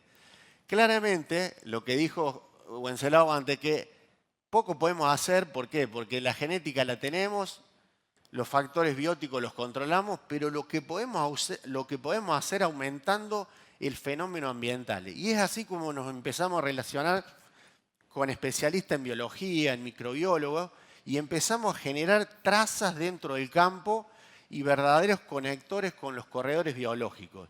Y ahí empezamos a hacer un cambio de paradigma de ver la agricultura y empezar a generar espacios que le llamamos de paisaje o espacios de biodiversidad. Y empezamos a conectarlos y empezamos a dejar esos lugares que venga la vegetación nativa y empezamos a dejar nichos para todas esas especies de relevancia botánica que habíamos relevado y generamos corredores biológicos donde no los intervenimos desde el punto de vista agrícola, no les entra más ninguna actividad agrícola.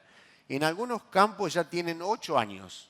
Entre 6 a 8 años lo fuimos implementando en todos y es un espacio de biodiversidad que ya lo venimos aplicando en casi toda la superficie agrícola.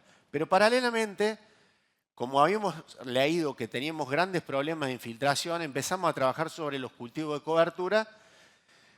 ¿Para qué? Para mejorar el control de malezas y manejar un poco el manejo de la infiltración. Como vimos y se los mostré al principio, el gran problema que teníamos en estos campos es la infiltración. Con estos cultivos de cobertura empezamos a buscar y empezamos con un cultivo de cobertura básica, como era la vicia y el centeno. La vicia como una fuente fijadora de nitrógeno y el centeno como un agente estructurante con sus raíces. Pero bueno, fuimos avanzando y dijimos, che, 2 veces, 3 veces sembramos vicia y centeno, complejicémoslo un poco más al sistema. Y entonces fuimos a generar cultivos multiespecies. Le empezamos a sembrar diferentes familias, el centeno se nos encañaba rápido, entonces le empezamos a sembrar triticales. La vicia la seguimos usando como la gran fijadora de nitrógeno, pero le agregamos nabo para hacer realmente una estructura mecánica que rompa esos impedimentos físicos que habíamos detectado. La vicia nos fijaba mucho nitrógeno, pero ¿qué pasa? Los cultivos posteriores lo demandaban a lo mejor en febrero y eran nitratos rápidamente solubilizados. Entonces empezamos a relacionar, empezamos a observar la relación carbono-nitrógeno y empezamos a sembrar esta especie porque tiene raíces muy lignificadas, entonces cambiamos la relación carbono-nitrógeno para que tenga un nitrógeno mucho más lento en la solubilidad. Usamos carinata porque es una especie muy indeterminada, nos entregaba mucha floración durante el tiempo y metimos una especie que se llama coriandro, que es una umbelífera. Entonces hicimos un gran cultivo multiespecie y empezamos a observar un montón dentro de estas habilidades que tenían estos cultivos de cobertura, la alelopatía que tenía con las malezas. Y es ahí que nosotros nos pusimos mucho foco en tratar de disminuir con todo el equipo de trabajo la cantidad de fitosanitario y principios activos. Y los empezamos a tomar como verdaderos controladores de malezas sin la utilización de agroquímicos. Este es un centeno que le descubrimos un factor alelopático y a hoy lo tenemos incorporado como un cultivo antecesor de maní. Como un cultivo antecesor de maní, ¿para qué? Para bajar la densidad de yuyo colorado resistente y así poder trabajar sin menos agroquímico en el cultivo en post-emergencia. ¿Para qué? Para tratar de abordar esa fitotoxicidad que le producimos a todos los cultivos. Y fuimos evolucionando en eso a un punto de que dejamos crecer tanto o empezamos a manejar de la mejor manera esos cultivos de cobertura que generamos verdaderos volúmenes de biomasa y generamos verdaderas coberturas vegetales y hoy estamos cultivando maíces sobre los cultivos de servicio sin la necesidad de utilizar preemergentes.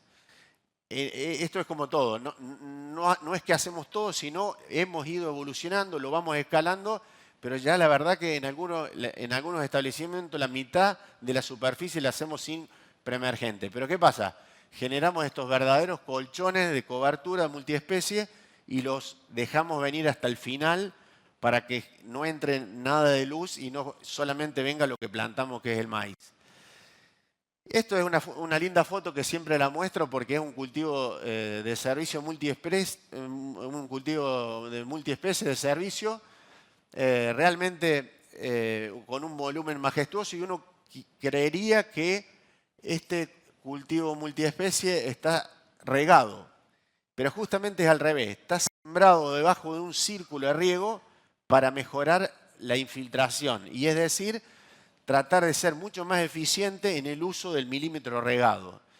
Eso realmente es impresionante porque cuando uno tiene equipo de riego y vienen ciclos de riego, la gota del riego compacta y compacta mucho. Entonces hay una pérdida de eficiencia en el milímetro regado. Eso lo comprobamos y eso lo hacemos habitualmente, y hoy tenemos una baja necesidad de regar en los cultivos de estivales. Una menor necesidad, sin duda. Bueno, acá hay una foto alusiva de lo que yo les contaba en ese cultivo multiespecie, las verdaderas estructuras mecánicas de ese tubérculo que penetra en los lugares de baja infiltración. Ahí está en el estado vegetativo, y acá en estado de corte de servicio, cuando ya miren el orificio que deja, una verdadera ventaja que nos entrega el nabo en ese cultivo multiespecie. Aumenta un montón la infiltración. ¿Y por qué se lo digo? Porque realmente lo medimos y medimos las infiltraciones, y estas tienen tasa de infiltración que realmente es difícil de saturarlos a estos sistemas, porque generan la vicia, contrariamente a lo que creemos que solamente le damos un poder fijador de nitrógeno, tiene un sistema radicular muy, muy, muy bueno, y tiene un aporte de carbono conjuntamente con la gramínea, pero a su vez cuando lo tenemos consociado con los nabos generan verdadera apertura, y la lluvia realmente entra todo. Hay un nivel de capturación de la precipitación total. Esto es interesante porque fíjense, esta es una fotografía aérea 3 días posterior a cuando medimos la infiltración. Fíjense, ese caminito que se vemos ahí, ese caminito es el caminito de la chata que hicimos cuando tuvimos esta medición. Ese caminito es el que vimos ahí. Llovieron 80 milímetros a los 2 días. Fíjense, todo el agua de esto está acá adentro, pero acá había un barbecho químico. Toda esta agua está en el lote y el exceso tomó la pendiente y se generó aquella laguna. A esos 2 lotes les llovió la misma precipitación. En estos cultivos de cobertura la capturamos todo acá, probablemente haya entrado el 50%. Entonces esos factores abióticos que hablábamos en la anterior presentación son todos esos disparadores para generar esa biología del suelo. Y esa es la necesidad que tenemos. ¿Se acuerdan que yo había hablado de 4 pilares? Hablamos del pilar de la biodiversidad, el pilar del manejo de las malezas, el manejo del agua, y ahora vamos a hablar del último pilar, que es el manejo de la nutrición de los cultivos. Este slide quiero un poco traerlo a colación para ver y ponerle mucha énfasis a la fijación biológica del nitrógeno o a la fertilización de los cultivos, o al manejo nutricional de los cultivos. Fíjense esto. Esto es un análisis de suelo del 2017 de un lote. Fíjense, la media es de 20 partes por millón de fósforo. 20 partes por millón de fósforo en un lote que acá hubo un encierre de hacienda, donde acá hay 127 partes por millón, por eso me da una media de 20, pero acá seguramente esto es una semaforización, está entre 13 y 15 partes por millón. Pero fíjense, a este lote la intensificación, contrariamente a lo que nosotros creemos, la intensificación, ¿cómo beneficia a los sistemas? Nosotros sepultamos el barbecho químico, nosotros intensificamos. Vamos siempre, cosechamos y vamos barbechando con la sembradora. Este lote, luego de 6 años, con una intensificación de 2, o sea, en 6 ciclos agrícolas, siempre tuvo raíces, siempre tuvo cultivo, siempre tuvo cobertura. Y fíjense cómo cambia la fecha. En el 2023 volvimos a repetir el análisis de suelo, pasamos de 20 partes por millón a 34 partes por millón. ¿Qué es lo que hicimos? En realidad, todo lo que dijeron los disertantes anteriores, la biología del suelo puso disponible un montón de nutrientes, en este caso el análisis es del fósforo, pero hay un montón de actividad biológica que definitivamente lo que nos hace poner disponible un montón de nutrientes. Entonces, ese norte que nosotros tenemos es que no consideramos que la fertilización química sea básicamente la que vaya a tener solamente la única respuesta al aumento de rendimiento de los cultivos. Un poco afianzando lo que decíamos antes, hay que observar que potencialmente hay un gran conector con la biología y con la microbiología de los suelos. Esto es más de lo mismo, fertilización biológica, esto es medido, 150 kilos de nitrógeno fijó esa vicia en esa situación. Vamos apurando y contándoles que eso es un cultivo de maní, para los que no conocen, sembrado en siembra directa. Este es el cultivo que más captura las buenas prácticas agropecuarias. Acá es un chorreado en el fondo del surco, Adrián recién lo marcaba, el impacto que tienen. Esto es inoculado y esto es sin inocular. Es muy importante porque este cultivo captura todos los beneficios. En el fondo del surco hoy le estamos poniendo solubilizadores de fósforo, biocontroladores. La verdad que esto es quizás sea desde el punto de vista de la conexión con la biología y con los biológicos lo que más estamos trabajando. Porque a este cultivo también le ponemos bioestimulantes de forma foliar, algunos activadores metabólicos, antiestresantes. Es un cultivo que es muy sensible a las heridas cuando uno le aplica un aceite y ahí entran agentes patógenos y genera enfermedades que son secundarias pero sí afectan el rendimiento. Este es un cultivo que estamos trabajando mucho usando biológicos. Voy con las conclusiones porque ya me queda poco tiempo. ¿Se acuerdan que habíamos hablado de 4 pilares? Bueno, biodiversidad. Promovemos la rotación de cultivos nuevos, cultivos de cobertura. Empezamos y dejamos de hacer solamente trigo, centeno. En invierno empezamos con camelina. Y en los cultivos estivales promovemos, y hace 5 años que lo incorporamos ya a gran escala, el girasol. Nos entrega el lote más temprano. Tenemos una interrupción y es un cultivo que usa mucho menos agroquímico que cualquier otro cultivo estival. Y bueno, promovemos los corredores biológicos y los paisajes multifuncionales. Una conclusión del manejo de malezas: utilizamos los cultivos de cobertura para controlar malezas resistentes y usamos la función de la alelopatía con la cobertura. ¿Qué conclusión podemos sacar con el manejo de malezas? En todos estos sistemas bajamos el 30% de la utilización de agroquímicos. Manejo del agua, convertimos la lluvia o el riego en precipitaciones efectivas, midiendo su impacto y logramos elevar los pisos de rendimiento, como también la efectividad que tienen los milímetros regados. ¿Qué podemos concluir con el manejo de la nutrición? Dejamos la fertilización química como la única herramienta que conocíamos y que teníamos y comenzamos a utilizar la fertilización biológica generando una rizósfera, un ambiente mucho más saludable para los suelos y tener esa disponibilidad que yo le contaba de nutrientes. Eso es generado por todos los microorganismos que uno, cuando genera una biodiversidad, tanto sea aérea como en los suelos, genera estas conclusiones o estas soluciones.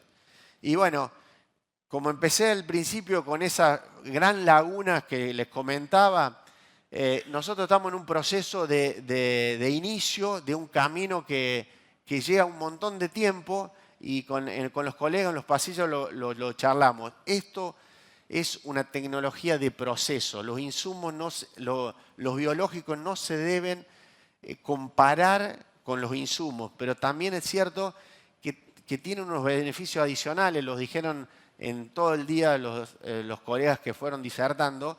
La gente está acostumbrada a medirle rendimiento en el acto, en el año. Y nosotros empezamos a observar los resultados a medida que fue pasando el tiempo. Y hoy estamos convencidos que estamos en el camino y que seguimos en el camino.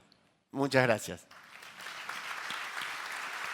Muchas gracias, Julio, por compartir la experiencia de aceitera general de ESA. Bueno, ahora yéndonos un poco a los fierros, a la agricultura de precisión Eduardo Amendola nos va a hablar sobre cómo la tecnología de precisión puede ser usada para potenciar y para eficientizar el uso de biológicos. Bueno. Gracias, ¿Se escucha Eduardo. ahí? ¿Se está escuchando?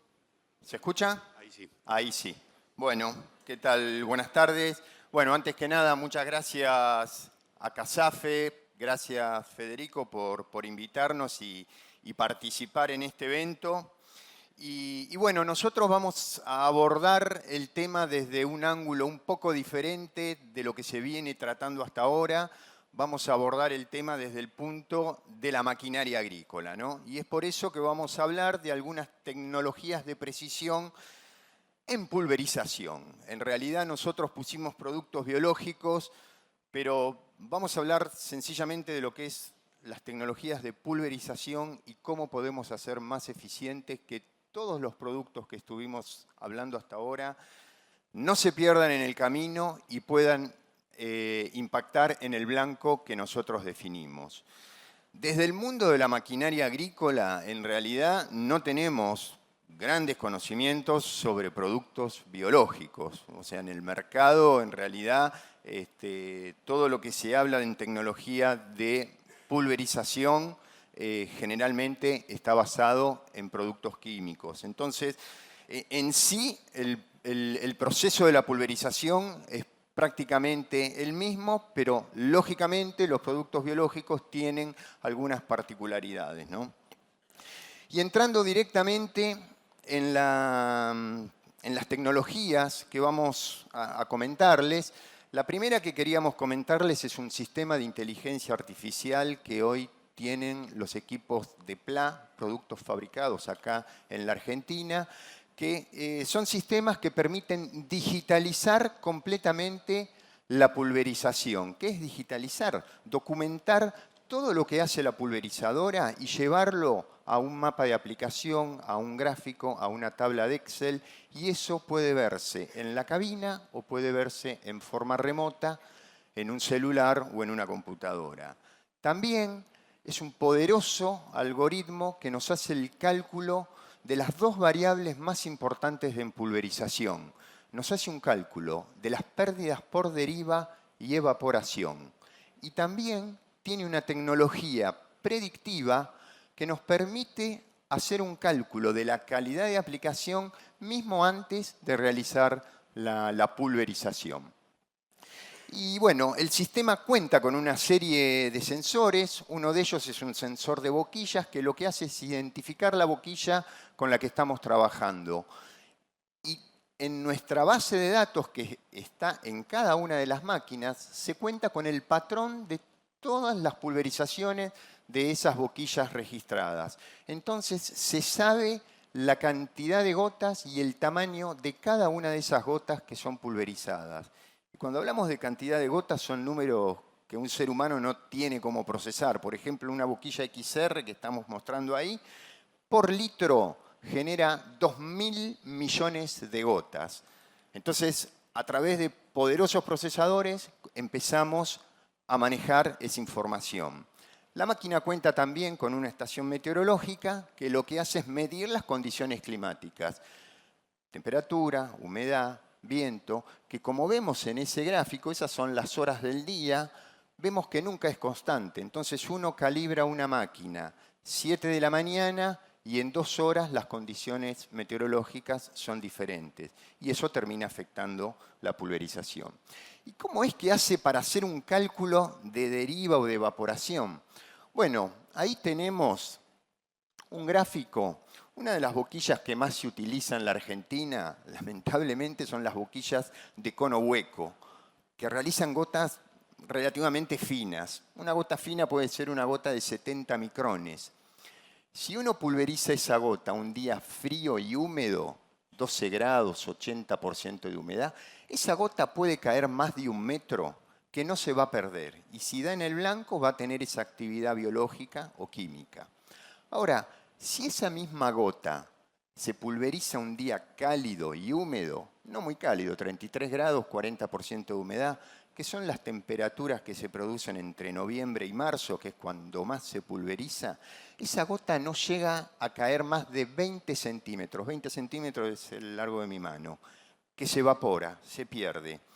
Y ese es el cálculo que esta plataforma realiza en forma constante. Cada 3 segundos sube esa información y me realiza ese cálculo. Y lo informa en la máquina de esta forma. Este es el tablero que está en la máquina, donde me dice las condiciones meteorológicas, todo lo que va midiendo, y en códigos de colores los cálculos de ese resultado. Lo puedo ver en casa, en el escritorio, a través de una computadora. Ahí vemos cómo empieza a armar un mapa. Cada uno de esos píxeles que ustedes ven es el ancho de la máquina, por lo que avanza cada 3 segundos. Entonces empezamos a tener la trazabilidad en cada centímetro de nuestro campo. Y también tenemos otro tipo de visiones, por ejemplo, para un teléfono. Y este es un caso interesante. Este es un mapa real que nos acercó un cliente, que él había pulverizado estos 2 lotes el mismo día, con la misma máquina, el mismo producto, la misma boquilla, el mismo caudal, pero en uno de los 2 lotes tuvo pérdidas significativas. Y bueno, este sistema lo que permite es tener, como dijimos antes, la trazabilidad. Él comenzó a pedir capas de información, y cuando empezó a pedir capas de información, él se dio cuenta que en realidad no había hecho todo igual. Que esto es lo que pasa siempre. Si uno no tiene la forma de documentar, uno realiza una actividad pensando que la hizo de una forma, y cuando está la documentación nos damos cuenta que hay variabilidades, ¿no? Es el principio de la agricultura de precisión, la variabilidad. Entonces él se dio cuenta que un lote lo pulverizó a 14 y otro a 19 kilómetros por hora. ¿Qué pasa con los pulverizadores? Cuando uno cambia la velocidad, el pulverizador mantiene el caudal de campo que fue seteado constante y lo hace aumentando o bajando la presión. Cuando se aumenta la presión, el tamaño de gota se hace más chico. Y lo que pasó fue que en el lote donde perdió había evaporado. Él pidió un mapa de evaporación, esto nos hace el mapa de evaporación también, y él se dio cuenta que acá había perdido el doble de producto por evaporación. Entonces este es el tipo de información que a nosotros nos permite tener.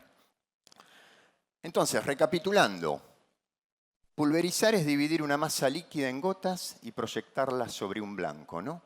Y en el medio dijimos que esto es un negocio a cielo abierto que está atravesado por las condiciones climáticas. Y todo lo que se pierde es debido al tamaño de gota. Ya habíamos mostrado cómo el CIA, como el sistema de inteligencia artificial, nos muestra este tablero y nos dice las pérdidas. Pero esto en realidad es la mitad del camino. La otra mitad es cuántas gotas realmente llegan al blanco.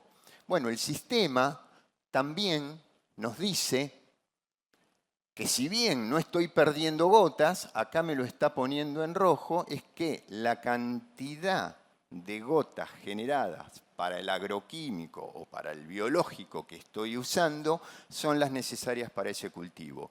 Esta plataforma tiene en su base de datos todos los productos registrados en SENASA. Se actualiza una vez por semana y también tiene el modo de acción de cada uno de esos productos, inclusive los biológicos. Los biológicos también están cargados, después si se acercan los pueden ver en los bancos que tenemos ahí en el salón. Y cada uno de esos productos tiene su modo de acción, si es por contacto, sistémico, por inhalación, por ingestión, etc. Y esto es lo que tiene todo este algoritmo, es el que tiene la máquina en su interior y nos va diciendo, como si fuera un ingeniero agrónomo en la cabina, cada 3 segundos, si lo que estamos haciendo está haciendo bien, si estamos generando la cantidad de impacto que estamos necesitando. Esto es la teoría de la tecnología de aplicación.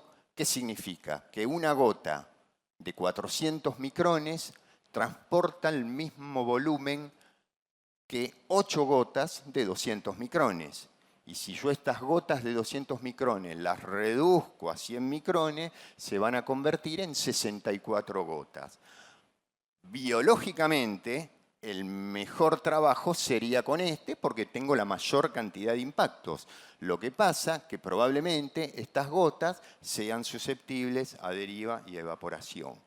Esta combinación es la que el cerebro del CIA en todo momento me lo calcula y me dice si voy bien o voy mal.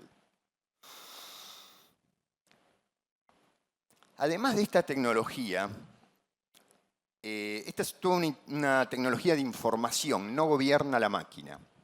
Pero existe una tecnología que también tenemos el banco ahí afuera, que es una tecnología propia de John Deere que se llama ExactApply.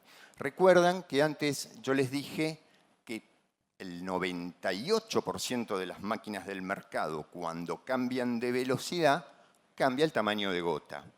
Eso es así en todas las máquinas, excepto en esta tecnología. Esto es un portapico que consigue regular el caudal, cambiar el caudal en un amplio rango de velocidad sin cambiar el tamaño de gota, porque lo hace a través de una tecnología digital con un microcorte que produce, no aumenta o baja la presión, es un microcorte que pueden producir hasta 30 cortes por segundo. En un segundo puede abrir y cerrar hasta 30 veces y de esa forma regula el caudal. Y la gran ventaja es que no cambia la presión. Al estar todas las boquillas hacia abajo me permite cambiar las boquillas sin bajarme de la máquina, me permite compensar en curvas. Piensen ustedes que barras de 36 o 40 metros cuando están girando, la velocidad tangencial en el extremo es completamente diferente al interior, entonces también compensa eso, nos permite el corte pico a pico, un diagnóstico inteligente, etc. Y bueno, y acá es un simple ejemplo que también está acá en el banco, que esto nos permite, por ejemplo, un borde, un día de viento, hacerlo con una determinada boquilla y en el interior podemos utilizar una boquilla inferior. Acá lo que estamos haciendo es el cambio inteligente de gotas. Esto es lo que yo les comentaba, que puede cambiar la velocidad entre 8 y 30 kilómetros sin cambiar el tamaño de gota. Ahí a medida que aumenta la velocidad, inteligentemente va cambiando de boquillas y cuando supera alguna velocidad probablemente ahí empiezan a trabajar las dos. También les comentaba que esto permite compensar en curvas. Donde dice convencional, se tarjeteó una máquina convencional girando y se tarjetea en el lado extremo hasta el lado interno. En el lado externo hay una subaplicación, en el externo hay una sobreaplicación. Cuando se aplica el ExactApply, el sistema de pulsación, la cantidad aplicada es homogénea a lo largo de la barra. Y a modo de reflexión, nosotros en John Deere entendemos que las máquinas llegaron a su máxima capacidad. Probablemente no vamos a seguir lanzando máquinas más potentes, con tanques mayores, con mayores tolvas. Entendemos que el próximo salto productivo de rentabilidad y eficiencia de los productores va a estar a través de máquinas más inteligentes, que puedan gestionar mejor los recursos, los insumos y los datos. Y es por eso que nos parecía interesante traer estas tecnologías que ya están implementadas y que hoy se comercializan. Yo, en realidad, cuando hablaba con Federico, estaba tentado a lo mejor de traer la tecnología láser o presentar la tecnología de cámaras que identifica una maleza y dispara, pero todavía no son tecnologías que hoy están acá. Y estas sí son tecnologías que hoy están a disposición y que no se usan de forma común. Otra cosa que nosotros vemos es que los avances tecnológicos muchas veces son más rápidos que el grado de adopción de los clientes. Entonces, desde John Deere desarrollamos una acción de campo, ya hace varios años que la realizamos, nosotros le llamamos táctica, que es una especie de campeonato que realizamos entre los clientes que tienen máquinas con diferentes tecnologías y premiamos a los clientes que mejor uso hacen de la tecnología y que mayor eficiencia tienen en el uso de los insumos, del recurso y de los datos. Hay eventos para cosechadoras, para pulverizadores. Por ejemplo, en pulverizadores este año se inscribieron 400 y pico de pulverizadores con esta tecnología que yo les acabo de explicar, de inteligencia artificial, y ya tenemos digitalizadas entre enero y ahora junio más de 2 millones de hectáreas, por eso el dato de las boquillas de cono hueco, de ahí sacamos esa información también. Y bueno, y premiamos a los clientes que mejor usan esa tecnología. Pero bueno, hay un videíto que a lo mejor lo explica mejor que yo.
Bueno, este video es un poco el resumen de los desafíos del año pasado, ya están corriendo los desafíos de este año.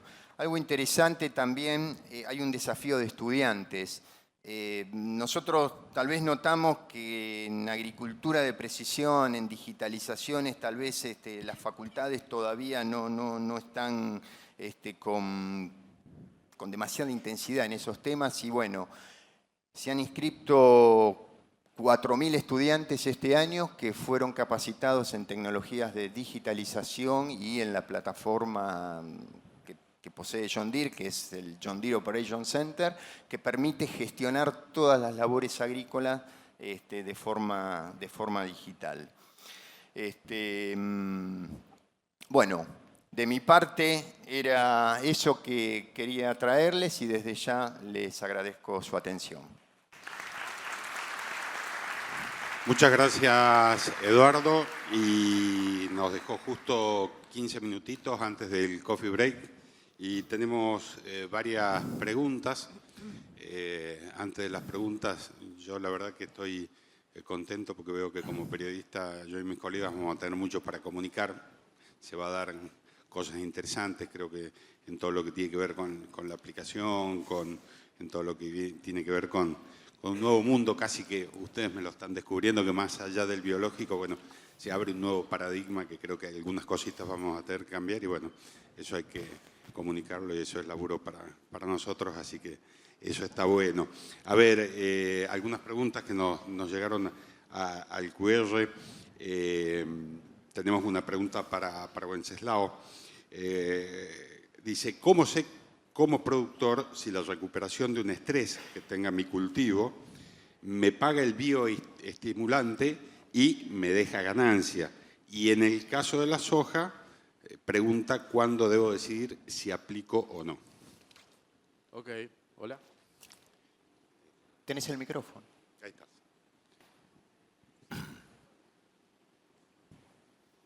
está? ¿Hola, hola?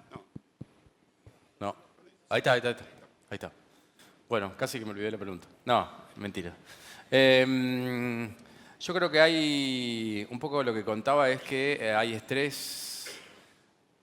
Como vieron, lo de estrés abiótico es muy grande, el impacto, digamos, al rendimiento es gigante, pero hay gran cantidad de estrés, muy distinto. Sería muy bueno poder separarlo. Como les dije, el primero que reconocemos son los estrés que nos están ocurriendo hoy por fitotoxicidad herbicida, ¿sí? O carryover herbicida, hemos tenido tremendos problemas de esos, o un granizo, o algún, digamos, algún efecto así bien marcado. Ahí es claro, vamos generalmente al rescate, o sea, lo que estamos haciendo es ver el problema, necesitamos que la planta se recupere en parte para poder absorber el producto que vamos a aplicar, y estamos yendo al rescate de esa situación que nosotros vemos claramente. Con respecto a fitotoxicidad herbicida, lo que se está haciendo es, hay mezclas herbicidas en las que sabemos que va a afectar el cultivo, entonces estamos haciendo muchísimos ensayos y muchas compañías están posicionando sus productos que ya vaya en la mezcla, en el mismo tanque cuando se hace la pulverización. Los resultados en eso son excelentes. Ahí lo estamos haciendo preventivo, o sea, estamos aplicando junto con la mezcla herbicida un bioestimulante que haga que ese golpe que le pegamos al cultivo, digamos, no sea tal, que lo mitigue. Generalmente lo que nosotros estamos viendo en nuestros ensayos es que lo mitiga y en algunos casos hasta tenemos un extra, digamos, por bioestimulación. Depende del momento, digamos, que se ocurra en fenología del cultivo. Y para no hacerla tan larga, hay un montón de estrés también en el que nosotros tenemos la incertidumbre de que ocurra. Por ejemplo, estrés hídrico, altas temperaturas. En eso creo que todavía tenemos una deuda de poder hacer una recomendación de uso, digamos, un poco más preciso. O sea, empezar a poder decir, bueno, si pasa mucho tiempo con agua útil menor a tal porcentaje o con tantos días con temperaturas, digamos, superiores a tal, sería una recomendación de uso del producto. Hoy creo que todavía estamos un poco en deuda con eso, pero vuelvo a decir, me parece que vale la pena porque es tremendo, digamos, el rinde que nosotros podemos ganar en ese manejo. Gracias. Para Adrián, nos pregunta desde tu experiencia cómo se integra el uso de bioinsumos con otras herramientas de manejo y, bueno, qué aspectos técnicos vos considerás que son claves para lograr sinergia y efectividad en el control tanto de plagas como de enfermedades. Bueno. ¿Se escucha? Sí. Sí. Bueno, depende ahí de la plaga, ¿no? Pero hay situaciones donde no necesitamos, podemos con el bioinsumo lograr los mismos controles que con el químico. Pero hay situaciones también, por ejemplo, plagas como mosca blanca, plagas como trips, sea guarañuelas, en donde entrar temprano puede ser una herramienta para bajar la presión y que plagas que necesitan persistencia de acción, la persistencia de acción se la dé el cierre de surco o la lluvia. Ambas plagas son muy dependientes del ambiente y si llueve o baja o sube la humedad ambiental bajan y es una herramienta que se puede usar. Complementación, bueno, nada. Por ejemplo, control de nemato es rotar. Tenemos dos herramientas, hoy una química y varias biológicas que nos permiten rotar y cuidar a un activo. Eso es un ejemplo. En estrobilurinas, por ejemplo, que hay bastante tolerancia, algunos triazoles también, a manchas, ahí hay efecto tanto en trigo, en soja o en cultivos como tomate o papa. En maní creo que también hay problemas de cambio en la susceptibilidad al fungicida. Bueno, ahí hay, si lo aplicás junto, mejora, porque el otro está abajo, entonces mejora la eficacia. Y si no, lo que yo siempre digo que conviene en los cultivos donde van varias aplicaciones, iniciar con el biológico. El biológico le va a bajar la presión de la enfermedad, va a mejorar, van a ver la planta. Yo apurado no lo mostré, pero en trigo vieron una planta mucho más verde con el biológico, mucho control. Entonces, ese efecto bioestimulante, ese efecto biocontrolador, ese efecto disparador del SAR, ese efecto de ocupar espacios, todo eso hace que se prepare para la próxima aplicación y quizá la próxima aplicación no sea necesaria. Después, rotaciones de activos. Bueno, en Dálvulus, por ejemplo, que es la primera plaga que creo que tenemos en extensivos que nos hizo sacudir mucho, cosas que en intensivo hay. En Dálvulus permite la rotación. Dálvulus se maneja con genética, ya hay millones de charlas, ¿no? Pero el control es lo último, ¿no? Es la última herramienta en la cual podemos confiar para manejar una situación así. Si tiene la chicharrita y la chicharrita está cargada con la enfermedad, es muy difícil para esa situación. Ni con una bomba atómica, ni con nada. Por eso tiene que ser genética. Después de genética tolerante, tratar de no tener la planta enferma. Miren, todo, es como estoy hablando de los cultivos de cobertura. ¿Ah? Después de todo eso, el biológico ahí es una herramienta muy importante.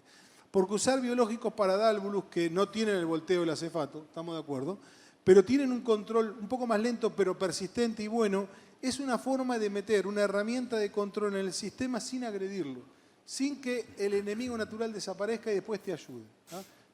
Creo que un poco traté de... Va a ser mucho cultivo por cultivo y Sí, hasta sí, regiones sí, por sí. regiones y problema por problema. Sí, es así. Y dentro del cultivo, claro, y el problema. No es lo mismo anticarsia, que es fácil de controlar, que Spodoptera frugiperda. Gracias. Julio, acá están medio demonizando un cultivo, cosa que a mí no me gusta, pero bueno, dice, ¿cómo entra a jugar el maní en el esquema que ustedes manejan? Ya que, dice, va en contra de todo manejo conservacionista, el cultivo, y más aún en ambientes frágiles, que bueno, son un poco lo que has descrito, ¿no? O sea, ¿qué hacemos con el maní? Si maní no tenemos cerveza, así que no lo ataquemos. Sí, es buena la pregunta y tengo una linda respuesta al respecto. Como se lo dije anteriormente, el cultivo es un cultivo de alto valor, es un cultivo que sin duda está endemonizado porque se lo hacía con prácticas no convencionales, con prácticas convencionales, de labranza convencional. Nosotros hace 20 años que lo hacemos en siembra directa, pero nosotros no solamente lo hacemos en siembra directa, sino que le hacemos un cultivo de cobertura antecesor y detrás de maní vamos con otro cultivo. Pero eso es cuando la temática es mucho más profunda que el cultivo de maní. El problema es que hoy el 70% de los campos son arrendados y la renta del maní es muy importante y el propietario del campo es, entre comillas, parte de esa endemonización que tiene. ¿Por qué? Porque muchas veces se alquila el campo con una renta muy importante, pero nadie deja de esa renta para ponerle al suelo. ¿Se entiende un poco el concepto? Entonces, yo lo digo desde el manejo sustentable de un campo propio, pero el sistema no funciona totalmente así. Yo no soy ajeno y no es que desconozca eso. El desconocimiento está en decir que el maní es un cultivo que deteriora el sistema. No, definitivamente lo veo y lo miro al revés. El maní es el que captura las mejores prácticas y las buenas prácticas agropecuarias. ¿Por qué? Porque el maní es un cultivo de alto valor. ¿Se entiende?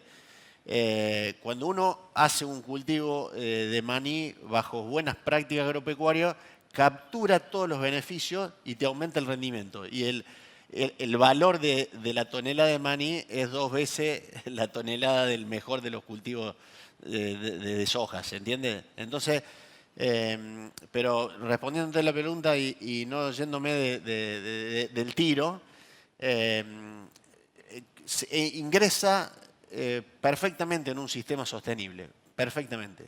Nosotros no lo hacemos nunca un año cada 5 y con un cultivo antecesor y un cultivo posterior. Gracias, Julio. Para Eduardo, bueno, acá preguntan cómo pueden los productores y aplicadores asegurar la correcta deposición y uniformidad de las gotas en diferentes condiciones climáticas y maximizando la eficacia del producto biológico. Sí, bueno, primero el ideal es que en el equipo haya algún sensor que nos pueda decir cuál es la condición meteorológica en el momento. O sea, el ideal es tener una estación meteorológica como mínimo, porque la estación meteorológica me va a dar la temperatura, la humedad, el delta T. El delta T es la unión, ¿no? Entre temperatura y humedad, y en determinado delta T, entre 2 y 8, no se puede pulverizar. Y con determinadas condiciones de viento, tampoco. Es muy importante la elección de la boquilla, y si se cuenta con un sistema como el que nosotros mostramos acá, el rango de uso es mayor, porque todo ese tiempo el sistema está monitoreando qué es lo que estamos haciendo. Entonces, te puede estar diciendo si lo que estás haciendo está bien o está mal. Si no contás con ningún tipo de sensor, y el riesgo de derivas, de evaporación, y que nos sigan odiando en los pueblos cuando llega un pulverizador o pasa cerca o que haya un nivel de rechazo, va a seguir siendo grande. Perdón la autorreferencia, yo viví mucho tiempo también en el exterior, y eso no pasa solo acá en la Argentina, pasa en muchos otros países que la gente les tiene miedo, tiene cierto nivel de rechazo cuando se acerca un pulverizador. Y bueno, eso no fue gratis, ¿no? Si uno pulveriza perdón que hablo de un químico, ¿no? Pero de un 2,4-D sin tener las mínimas condiciones para evitar deriva, para evitar evaporación o una inversión térmica, y las pérdidas se van a producir. Muchas gracias. Son las 4:15, nos vamos al coffee break. Tanto Adrián, Wenceslao, Julio como Eduardo nos han ayudado a vencer la siesta, así que les pido un aplauso para ellos. Gracias.